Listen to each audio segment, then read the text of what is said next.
갈라디아서 6장 1절부터 10절입니다.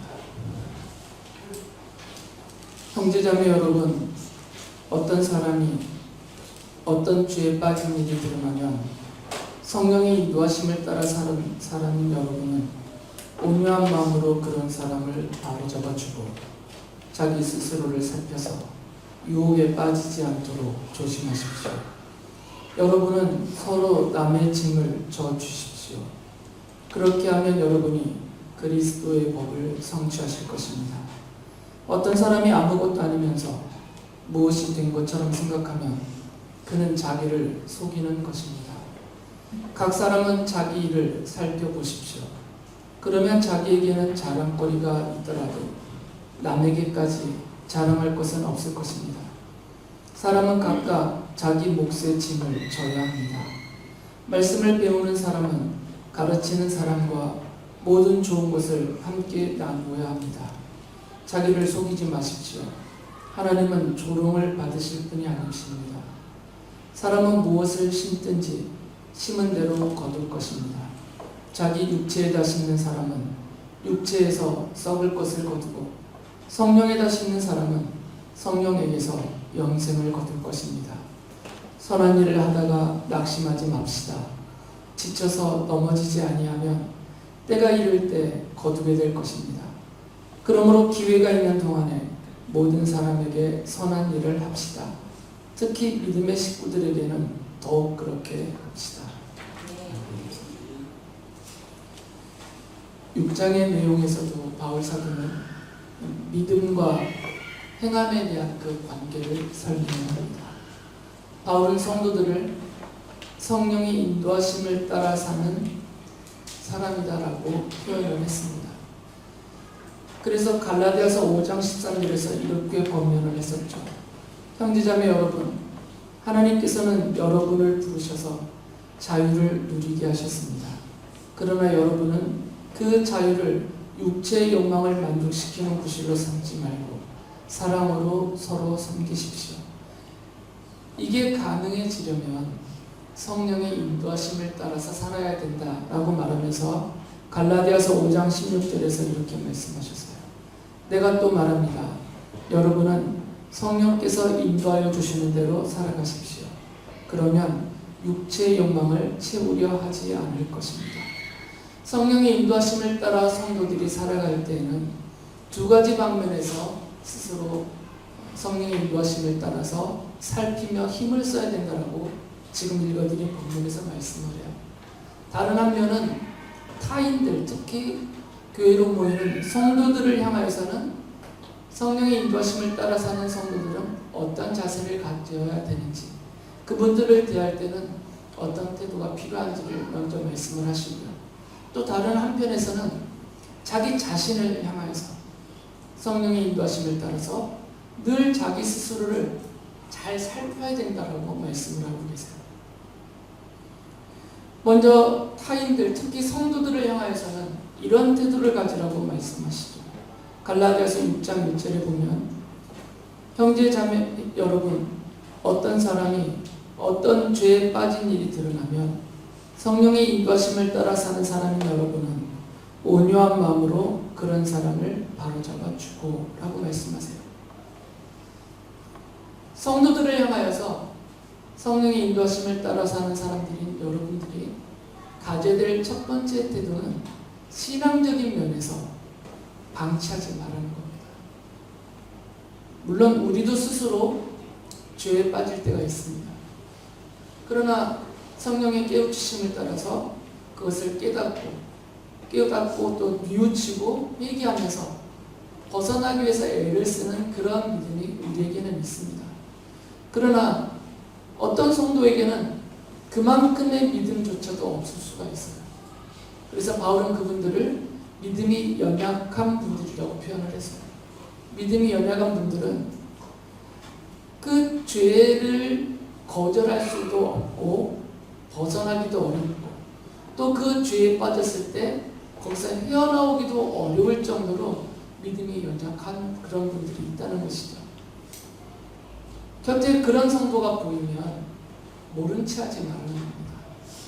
왜 그러냐면 하나님께서 그를 버려두시지도 않고 성령 하나님께서도 그를 모른 채 하시지 않기 때문에 상대적으로 좀 더 믿음의 성숙함이 있는 성도들을 도구로 사용하셔서 이 믿음이 연약한 성도들을 이끌어내시려고 하신다는 겁니다.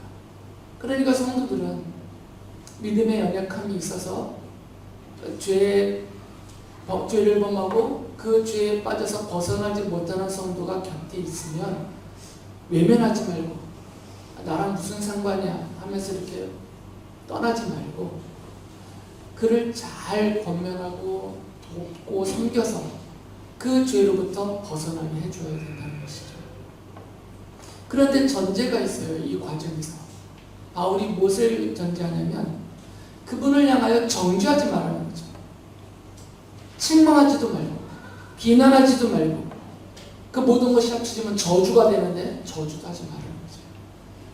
온유한 마음으로 바로잡아주라고 전제를 했습니다. 왜 그러냐면 이 온유라는 것은 성령의 열매예요.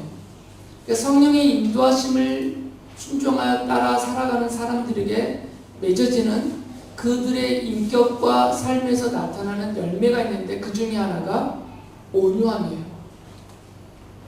그러니까 죄에 빠진 성도들, 믿음에 연약하여 힘겨워하는 성도들을 바로잡아주는 그 과정도 온유함으로 해야 된다는 거죠. 그게 성령의 인도하심을 따라서 인도함을 받는 성도들을 다른 성도들을 돕는 자세입니다. 그 범죄가 명백하고 그 빠져있는 모습이 아무리 안타깝다라고 하더라도 그리고 그 해결책이 내 눈앞에 분명하다 하더라도 온유함으로 해야 된다는 거죠. 어떤 게 온유함이냐면 이분이 상처를 안 받아야 돼요. 나는 최대한 온유하게 한 것 같아요. 근데 이분은 상처를 받았어. 그럼 내가 온유하게 대한 것이 아니에요. 온유함이라는 것은 상처를 입히는 게 아니라 위로가 되어야 될 때 위로가 되는 것, 이것이 온유함의 모습이에요. 이렇게 있으면 좋겠는데 이렇게만 하면 해결될 것 같은데 스스로 답을 알고 자기의 경험을 통해서 그것을 겪어봤기 때문에 저분도 그렇게 하면 될 것 같은 확신이 하더라도 이것을 그분에게 제시할 때는 정죄함이 되지 않도록 비난과 무거운 짐을 얹어주는 그런 형태가 되지 않도록 그분이 그 과정에서 상처를 받지 않도록 온유하게 하라는 거예요. 바울사도가 에베소서 4장 2절에서는 그 과정에 대해서 이렇게 표현을 했어요. 겸손함과 온유함으로 깍듯이 대하십시오. 오래 참음으로써 사랑으로 서로 용납하십시오. 그러니까 죄에 빠져있는 그래서 힘겨워하는 성도들을 도우려고 할 때는 겸손한 마음으로 그리고 온유한 마음으로 그래서 오래 참아가면서 사랑으로서 그렇게 하라는 거죠. 깍듯이 대해야 됩니다. 함부로 대하면 안 된다는 겁니다. 제가 목사라고 해서 규표나 민혁이에게 나이 차이가 많이 나는 어린 학생이라 하더라도 함부로 대하면 안 된다는 거죠. 우리 아이들에게도 깍듯이 대해야 된다. 안 그러면 상처를 입으니까. 여러분이 연장자라고 해서 어린 성도들을 향해서 함부로 대하면 안 돼요. 겸손하고 온유함으로 깍듯이 대해줘야 합니다. 서로 그렇게 해야 된다는 거죠. 그래야만 받아들여질 수가 있습니다. 그래야만 상처를 입지 않고 그 도움을 기꺼이 받아들일 수가 있어요. 그래서 스스로를 살펴보게 되고 함께 곁에서 위로하며 격려하며 깍듯하게 온유함과 겸손함으로 나를 돕고자 하는 그 성도의 손을 잡고 함께 기도하면서 함께 그 빠진 죄로부터 벗어날 수가 있다는 것이죠. 두 번째로는 이건 첫 번째로 그 신앙적인 면에서 도우라는 것입니다. 두 번째로는 이런 말씀을 하셨어요. 갈라디아서 6장 2절에 보면 여러분은 서로 남의 짐을 져 주십시오. 그렇게 하면 여러분이 그리스도의 법을 성취하실 것입니다. 서로의 짐을 나누어 지라는 거죠. 물론 그 사람의 짐을 100% 내가 다 지라는 것이 아닙니다. 나도 내 몫의 짐을 감당하기가 힘겨운데 어떻게 내가 다른 사람의 무거운 짐을 통째로 다 짊어질 수가 있겠어요? 내가 감당할 수 있는 만큼 나누어 주라, 나누어 지라는 거죠. 그러면 그리스도의 법을 성취할 수 있다라고 말합니다. 바울이 말한 그리스도의 법은 십자가의 사랑입니다. 예수께서 십자가의 복음을 통해서 우리에게 용서와 사랑과 위로와 생명을 주셨고, 그리고 친히 그 십자가의 사랑을 우리에게 베풀어 주셨어요. 그러면서 제자들에게 이 십자가의 사랑을 실천하라고 말씀하셨습니다. 그리스도의 법은 십자가의 사랑으로 실천이 되는 거죠. 그러니까 신앙적이고 영적인 면에서 그가 죄에 빠져 있는 것을 도와서 벗어나게 해주는 이런 죄의 짐을 나누어 질 뿐만 아니라 실제로 이분이 당한 질병, 가난, 재난, 박해, 고난 이런 모든 면에서 힘겨워하고 있는 그 무거운 짐을 나누어 지라는 거죠. 서로 나누어 지라는 겁니다. 좀 더 힘이 있는 사람이 연약한 분의 그 무거운 짐을 나누어 져줘야 된다는 거죠. 내가 거뜬히 저분의 무거운 짐을 이만큼이라도 나누어 져줄 수 있는데 나 하나 잘 살겠다고 모른 척하면 안 된다는 겁니다. 그것이 어떤 면이든 간에 내가 도울 수 있는, 나누어 질 수 있는 그 무거운 짐이 있다면 함께 나누어 져야 된다는 거죠. 바울 사도는 성도들에게 힘이 없는 사람을 도와주라고 말씀하셨고, 어려움을 당한 사람을 도와줘야 한다고 말씀하셨어요. 데살로니가전서, 디모데전서에서 그런 말씀을 가르칩니다. 힘이 없는 사람은 도와주세요 라고 말합니다. 어려움을 당한 사람은 도와줘야 된다고 말합니다. 외면하지 말라는 거죠. 그것이 어떤 면이든 간에 내가 감당할 수 있는 힘이, 그 여력이 얼만큼이라도 있으면 그 힘을 거기다 쏟아서 도와주면서 서로의 짐을 나누어 지라는 거죠. 바울은 말만 하지 않았고요. 바울 자신이 스스로 이것을 실천하면서 본을 보였어요. 그래서 사도행전 20장 35절에서 이렇게 말을 했습니다. 나는 모든 일에서 여러분에게 본을 보였습니다. 이렇게 힘써 일해서 약한 사람을 도와주는 것이 마땅합니다. 그리고 주 예수께서 친히 주는 것이 받는 것보다 더 복이 있다 하신 말씀을 반드시 명심해야 합니다. 바울은 자기가 그것을 실천적인 본보기로 자기 자신의 삶을 제시해 주었던 거죠. 그래서 이런 여러 가지 면에서의 짐을 서로 나누어 지어야 됩니다. 그러면서 세 번째로 하신 말씀은 갈라디아서 6장 9절에 보면 이렇게 말했어요. 선한 일을 하다가 낙심하지 맙시다. 지쳐서 넘어지지 아니하면 때가 이를 때 거두게 될 것입니다. 서로의 짐을 나누어 지면서 서로를 돕는 과정에서 낙심할 수 있어요. 바울은 그것을 선한 일이라고 표현했어요. 내가 정말 애써 도와주는데 이분이 그 도움을 거절할 때, 또는 도움을 받기만 하고 스스로는 죄로부터 벗어나려고 하지도 않고 그 무거운 짐을 스스로 극복하려고 노력도 하지 않고 그냥 나만 도와주세요만 하고 있는 그 모습을 보다 보면 지치고 낙심될 때가 있어요. 내가 언제까지 이 사람을 도와야 되는지, 내가 언제까지 이 사람을 참아줘야 되는지, 내가 언제까지 이분을 위해서 기도해야 되는지, 요만큼의 변화도 보이지 않고 스스로 이겨내보려고 하는 의지도 없고 어떤 행동도 없고, 그러면 성도도 사람이기 때문에 지치게 돼요. 그리고 그것이 심해지면 낙심하게 됩니다. 그래서 바울 사도가 이런 말을 합니다.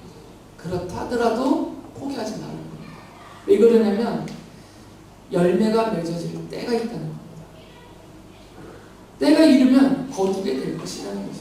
그게 어떤 면의 열매일지 모르겠지만 때가 되면 그 변화됨이 보일 것이고 때가 되면 그것이 열매 맺혀진 모습으로 드러날 것이라는 거예요.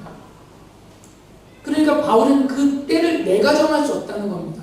왜 그러냐면 성령 하나님이 나를 도구로 쓰실 뿐이니까 성령의 열매가 나와 그를 통해서 맺어지게 되는 것은 성령 하나님이 정하신 때에 이루어지는 것이에요. 그러니까 내가 그 때를 정하면 안 된다는 겁니다. 예를 들면 이런 거죠. 내가 한 달만 도와주겠다. 아니면 내가 이 정도까지는 당신이 이렇게 할 때까지 도와주겠다. 스스로 막 때와 한계를 정하지 말라는 거죠.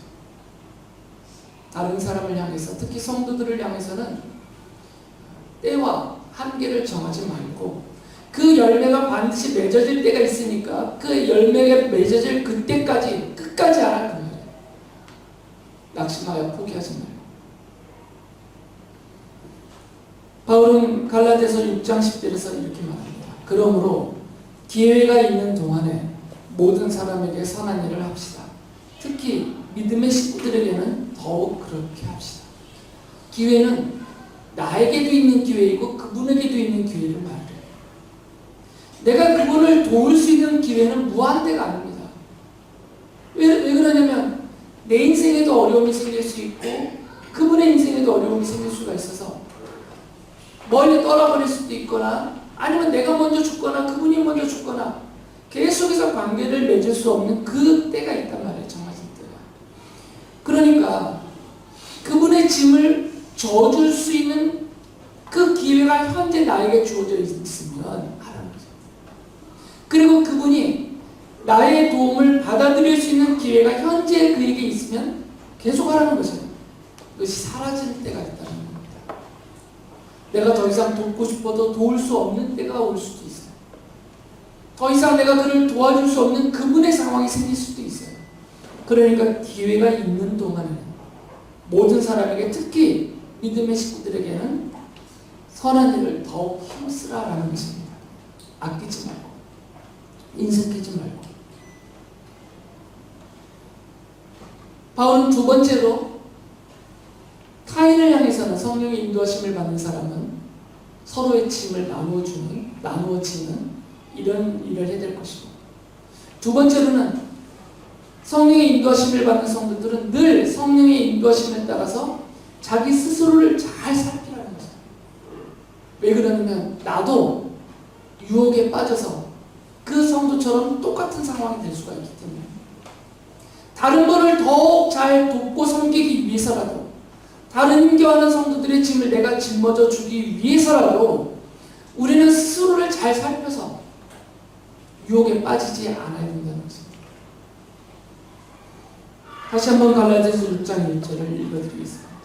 형제자매 여러분, 어떤 사람이 어떤 죄에 빠진 일이 드러나면 성령의 인도하심을 따라 사는 사람인 여러분은 온유한 마음으로 그런 사람을 바로잡아주고 자기 스스로를 살펴서 유혹에 빠지지 않도록 조심하십시오.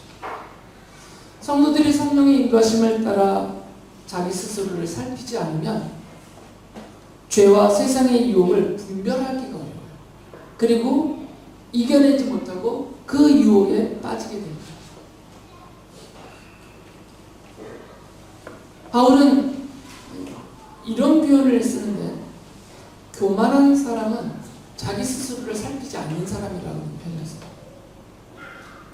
그래서 갈라디아서 6장 3절에서 이렇게 말합니다. 어떤 사람이 아무것도 아니면서 무엇이 된 것처럼 생각하면 그는 자기를 속이는 것입니다. 6장 4절에서는 각 사람은 자기 일을 살펴보십시오. 그러면 자기에게는 자랑거리가 있더라도 남에게까지 자랑할 것은 없을 것입니다. 교만한 사람은 자기 스스로를 잘 살피지 않습니다.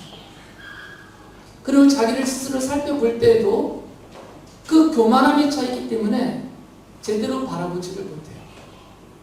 그러니까 나는 무엇이 된 것이냐 착각에 빠진다는 거죠. 그런데 저 사람은 아직 덜 됐다라고 판단하게 돼요. 그러면 상대적인 우월감에 빠지게 되죠. 그러니까 자기를 스스로 성령의 인도하심을 따라서 객관적으로 그리고 영적으로 살펴보지를 못하게 됩니다. 그래서 바울이 경계를 했어요. 교만하면 안 된다.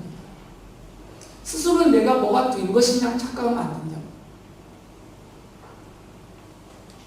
이런 사람은 바울은 하나님을 속이는 사람이다라고 말해요. 갈라디아서 6장 7절에 이렇게 말합니다. 자기를 속이지 마십시오.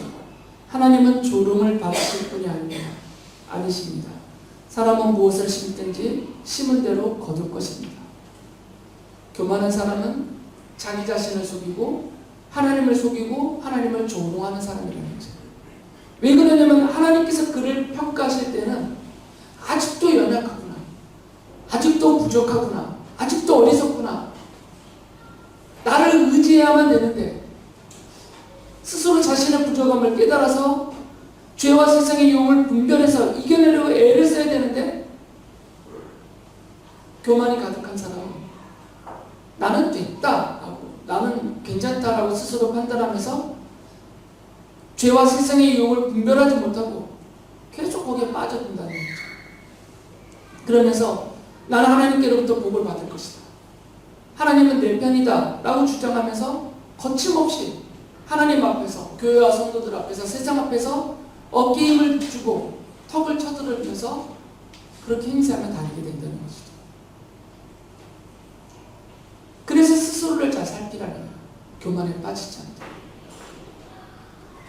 두 번째는 성령의 인도하심을 따라서 자기 스스로를 잘 살펴야만 육체의 욕망을 따라가지 않게 된다는 것이죠. 갈라디아서 6장 8절에서 이렇게 말씀하셨어요. 자기 육체에다 씹는 사람은 육체에서 썩을 것을 거두고 성령에다 씹는 사람은 성령에게서 영생을 거둘 것입니다. 자기 스스로를 살펴보지 못하면, 그리고 성령의 인도하심을 따라 살피지 못하면 내가 지금 내 육체에다가 계속 심고 있다라는 것을 몰라요. 바울은 분명히 선언하죠. 육체에다 심으면 육체가 결국 썩어 없어져 흙으로 돌아갈 것이기 때문에 함께 다 썩어 없어질 것밖에 못 거둔다 그 얘기예요. 육체의 욕망을 충족시키는 데다가 내 인생을 심으면 내가 거둘게 되는 것들은 잠시 현란함과 요란함과 멋짐은 있겠지만 결국 다 썩어 없어질 것들이 된다는 거죠. 자기를 그렇게 살펴보지 않으면 내가 지금 내 썩어질 육체에다가 이 모든 내 인생을 심고 쏟아붓고 있는지, 아니면 성령을 따라서 영생에 이르고 영원할 수 있는 그 참된 가치 있는 일에 내 인생의 모든 것을 쏟고 있는지를 알지 못하게 됩니다. 그러니까 살펴봐야만 한다는 거죠. 진지하게 살펴봐야 됩니다. 내가 지금 육체의 욕망을 채우는 일에 내 인생의 모든 것을 심고 쏟고 있는지, 아니면 성령의 인도하심을 따라서 영생과 영원한 가치가 있는 것들에 이것을 쏟고 심고 있는지, 그것을 늘 살펴봐야 됩니다. 그리고 세 번째는 갈라디아서 6장 5절에서 이렇게 말해요. 사람은 각각 자기 몫의 짐을 져야 합니다. 서로의 짐을 져줄 뿐만 아니라 자기 몫의 짐도 져야 해요. 그런데 자기 스스로를 제대로 살펴보지 못하면 자기 몫의 짐이 무엇인지를 알지 못합니다. 성도로서 그리스도의 한 몸인 교회의 공동체를 이루고 있는 지체로서 자기의 몫의 짐이 있거든요. 내 스스로를 살피지 않으면 내 몫의 짐이 뭔지를 몰라요. 그러니까 내 몫의 짐이 뭔지를 모르니까 그 짐을 질 수가 없죠. 그러면 어떤 문제가 생기냐면, 하나님께서 그 성도를 그 지역 교회의 한 일원으로 공동체로 삼으셨을 때에는 그 지역 그 교회, 그리스도의 몸인 교회의 지체로서 감당해야 될 그 몫이 정해진 거거든요. 근데 스스로 자기 몫의 짐을 모르니까 이것을 짐지지 않아요. 그러면 이 성도님이 감당하지 않은 그 몫의 짐을 다른 지체가 나눠줘야 돼요. 그러면 교회가 힘겨워진다는 거죠. 한국의 많은 교회가 힘들어하는 이유는 성도들이 자기 몫의 짐을 스스로 살펴서 알아내지를 않아요. 그리고 설령 깨닫는다 해도 자기 몫의 짐을 지지 않아요. 그러면 소수의 몇 사람이 그 교회가 교회되게 하기 위한 모든 짐을 다 짊어져야 돼요. 그러면 소수의 몇 사람만 죽어나가요.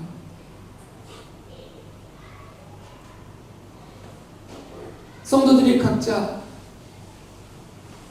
그리스도의 한 몸이라는 교회에서 자기의 몫의 짐을 감당해 주어야 교회가 교회로서 하나님이 기쁘게 받으시는 건강한 교회로서, 합당한 교회로서 튼튼히 설 수가 있는 거죠. 그리고 그러할 때 나보다 상대적으로 연약한 성도들의 짐도 져줄 수가 있어요. 자기 몫의 짐을 알아야 됩니다. 이것은 어른들만의 일이 아닙니다. 우리 학생들에게도 자기 몫의 짐이 있어요. 좀 무거운 짐이 우리 아이들에게는 짊어져 있습니다. 예배 연주까지 해야 돼요.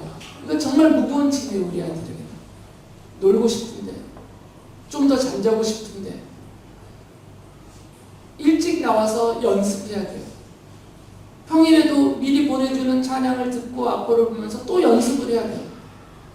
학생들에게는 무거운 짐인 거 알아요. 그런데 잘 감당하고 있어요. 아주 대견합니다. 우리 주님도 엄청 기뻐하시는 일이에요. 우리 아이들조차도, 우리 학생들조차도 자기 몫의 짐을, 힘겨운 이 짐을 지고 있어요. 지금.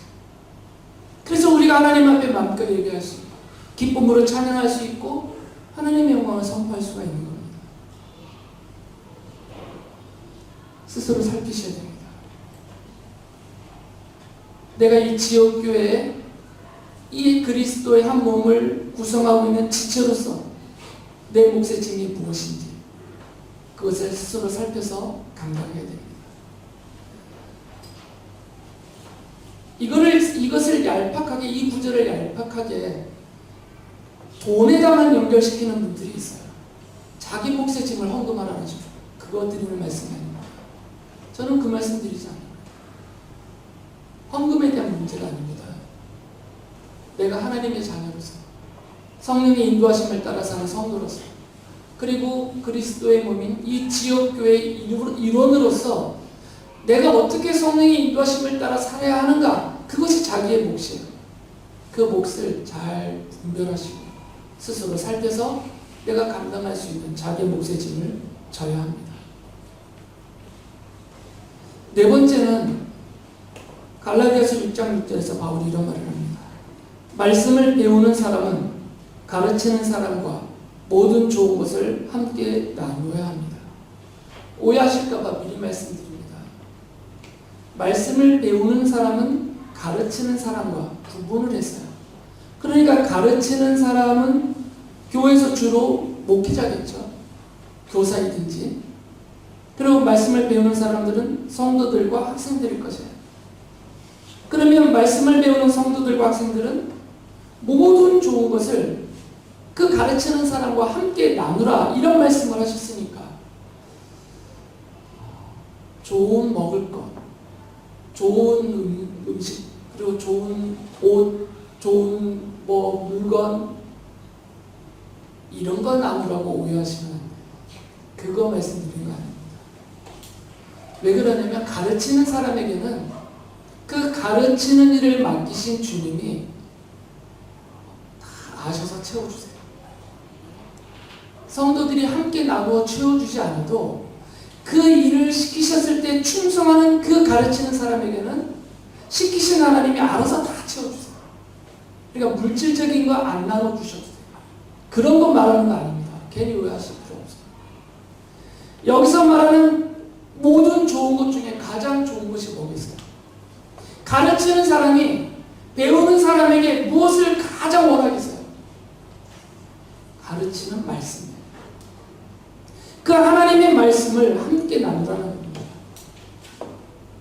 가르치는 사람이 하나님의 말씀을 가르쳐주면 그 말씀을 배우는 성도와 학생들은 그 말씀을 기꺼이 듣고 배워서 그 말씀을 내 것으로 받아들이고 그 말씀으로 인하여서 성령의 인도하심을 따라 성령의 열매를 맺어가는 그 열매를 함께 나누라는 얘기예요.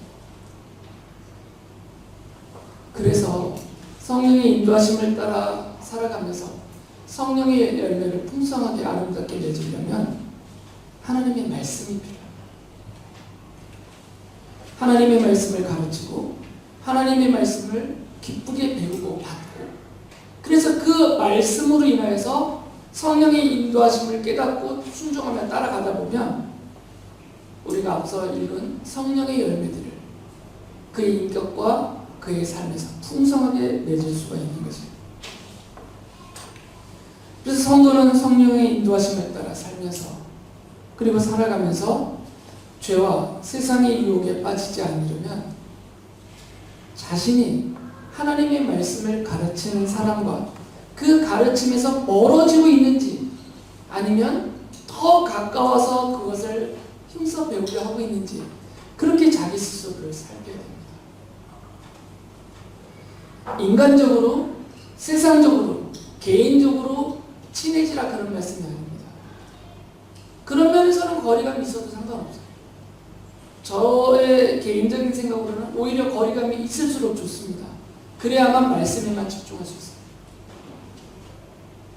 인간적으로 말씀을 가르치는 사람과 배우는 사람이 너무 친하면, 그리고 특히 세상적인 일로 너무 깊게 묶여 있으면 하나님의 말씀에 집중되지 않습니다. 먹고 마시고 노는 일에, 세상 일에 함께 휩쓸려 가기 때문에 어느 정도의 거리감이 오히려 유익함이 있습니다. 그렇지만 이 말씀을 가르치고 배우는 이 관계에서 멀어지지는 않은지, 내가 점점 거리가 벌어지고 멀어져 가고 있지는 않은지, 이건 스스로 살피라는 거죠. 그래서 그 거리감을 좁히셔야 됩니다. 그래서 말씀을 가르치는 사람의 그 흠이, 그 부족함과 연약함이 내 눈에 보이더라도 배우는 사람은 이것 때문에 눈을 감아버리면 안 됩니다. 그러면 자기가 손해를 봐요. 말씀을 배울 수가 없습니다. 그래서 설령 그런 부족함과 연약함과 온전치 못함이 드러나더라도 그 부분은 그 가르치는 사람의 본질적인 연약함과 부족함이다라고 받아들이고 자기 인생을 위해서, 자기의 신앙을 위해서, 자기가 성령의 인도하심을 따라 성령의 열매를 풍성하게 맺어가기 위해서 말씀에 집중하십니다. 하나님의 말씀을 힘써 배우고 그 말씀에 따라 살아가야 됩니다. 그래서 성령의 인도하심을 따라 살아가는 성도들이 그의 인생에서, 그의 인격과 삶에서 성령의 열매를 풍성하게 아름답게 맺기 위해서는 이 두 가지 측면을 다 감당해야 됩니다. 함께 주님을 섬기는 성도들을 향해서는 그의 짐을 나누어 줘야 돼요. 그것이 죄의 짐이면 그것에서 벗어날 수 있도록 온유한 마음으로 도와줘야 돼요. 삶에서 지는 무거운 짐이면 내 힘 닿는 대로 그 짐을 나누어 져줘야 됩니다. 그리고 스스로 자기 자신을 잘 살펴야 돼요. 스스로 자기 자신을 잘 살펴서 내가 지금 교만한 자가 되지는 않은 거죠. 그리고 내가 지금 육체와 함께 썩어질 그런 일들에 내 인생을 쏟아붓고 있지는 않은지, 그리고 내가 내 자신의 몫의 짐을 내팽개쳐서 다른 성도들에게 다 떠맡기고 있지는 않은지, 그리고 내가 지금 하나님의 말씀에 가까이 있는지 스스로를 잘 살펴보셔야 됩니다. 갈라디아서 6장 1절을 다시 한번 읽어드리겠습니다. 형제자매 여러분, 어떤 사람이 어떤 죄에 빠진 일이 드러나면 성령의 인도하심을 따라 사는 사람인 여러분은 온유한 마음으로 그런 사람을 바로잡아 주고 자기 스스로를 살펴서 유혹에 빠지지 않도록 조심하십시오. 기도하겠습니다.